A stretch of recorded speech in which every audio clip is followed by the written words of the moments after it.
Last week, April 25th, 2019, I was doing research on News West 9 for stories for Eric Perez, okay?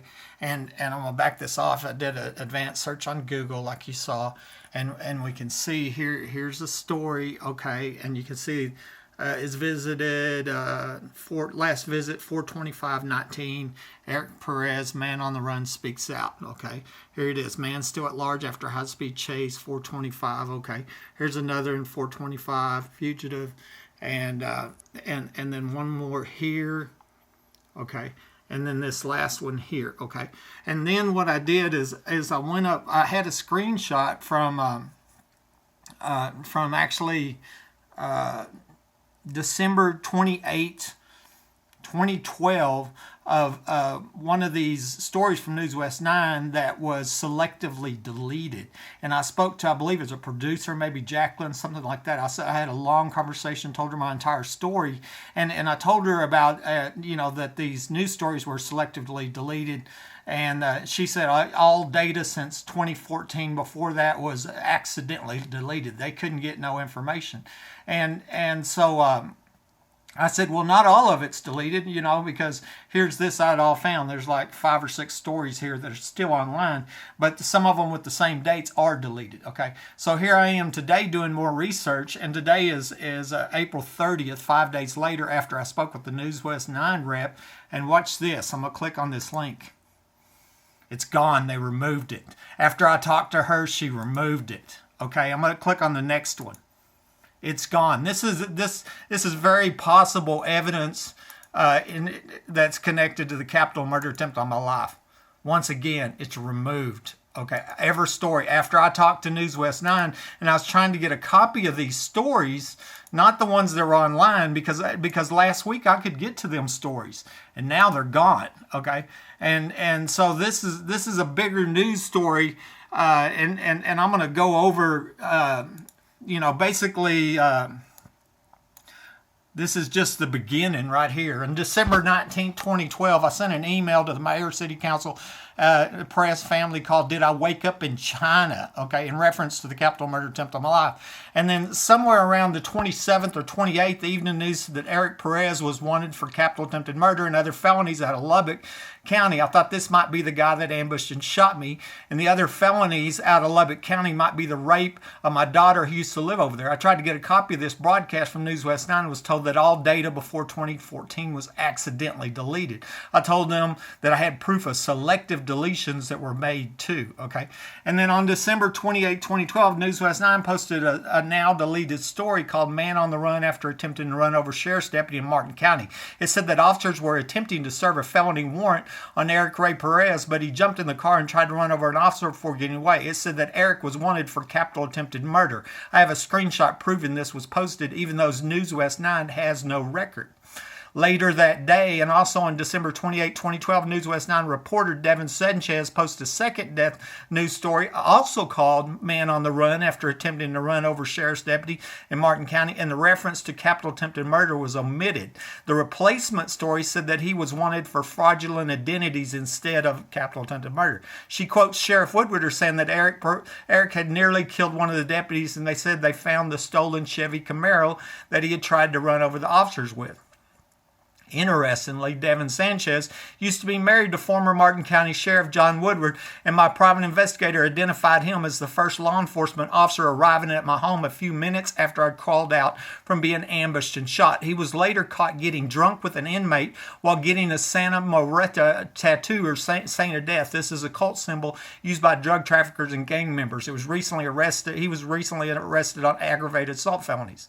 On December 29, 2012, I sent myself an email that said, "I noticed today that the next door neighbor's son's red Camaro had been in an accident. There's a dent on the driver's side right front panel. Was this the stolen Camaro that Eric Perez used to try and run over Martin County law enforcement?" This was the neighbor with the suspected tunnel entrance in the backyard. Okay, and one of them news stories, and I'm telling you right here, because I didn't plan on making this video until I clicked on them links and found out that News West 9 deleted them, and